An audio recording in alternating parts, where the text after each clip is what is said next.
Cotton তেলটা আলাদা যাবে।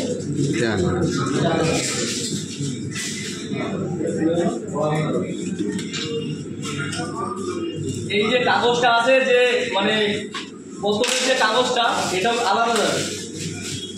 এই ধরনের অনেকগুলো কাগজ হয়, এইগুলো আলাদা যাবে। আর যে বোতল হবে, বোতলের থেকে এটাও যদি আমরা খুলি, এর কিন্তু একটা আলাদা দাম পাবো। এটা ছিপির সঙ্গে যাবে, এটা ছিপির সঙ্গে যাবে। আমি এখন খুলতে পারছি না, আমি জাস্ট এই আলাদা আলাদা যাচ্ছি। তাহলে আমরা এটা কিন্তু এখন কিন্তু এগুলোর মূল্য আছে, এগুলো কিন্তু মূল্য বেড়ে গেল, মানে জাস্ট অ্যাগ্রিগেশন করার পরে আমরা কিন্তু একটা এক্সট্রা ইনকাম। দেখুন, আমাদের কাজ হলো যে ডেঙ্গুর কাজটা করি, কাজ হলো তার থেকে পয়সা পেলাম।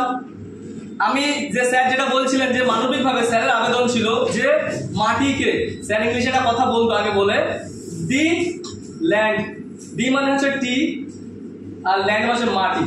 মা মানে আমাদের মা, ধরুন মা, মাদার, মাটি, বোঝা গেল? দি ল্যান্ড, মাটি।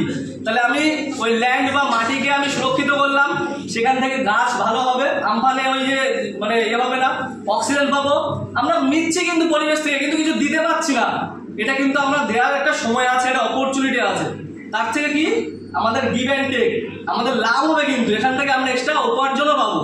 ঠিক এটার একটা আলাদা দামে বিক্রি হবে, এটার একটা আলাদা দামে বিক্রি হবে। দেখুন শব্দ ফরমরি কাগজ, এটার একটা আলাদা দাম আছে। এটা সেগ্রিগেশন, এটা হবে সেগ্রিগেশন হয় এর সঙ্গে আছে, ছিপির সঙ্গে। এটা একটা আলাদা দাম। ওষুধের যে ফলফা বলে যেগুলো, এগুলো একটা আলাদা দাম। এই যে যে কন্টেনার টাইপের, এগুলো একটা আলাদা দাম। এগুলো নরম আঠার কাগজ, দাম বেশি, ঠিক আছে? এগুলো একটা ওই যে এগুলো আলাদা দাম। এই যে লেস কুড়কুড়ের যে কাগজগুলো আলাদা দাম। এই সার্ফের ঠোঙা এর আলাদা দাম। আর এইগুলো চলে আসবে, এর একটা আলাদা দাম। বোঝা গেল? মানে এই সেগ্রিগেশনটা করতে পারলেই আমাদের ইনকাম।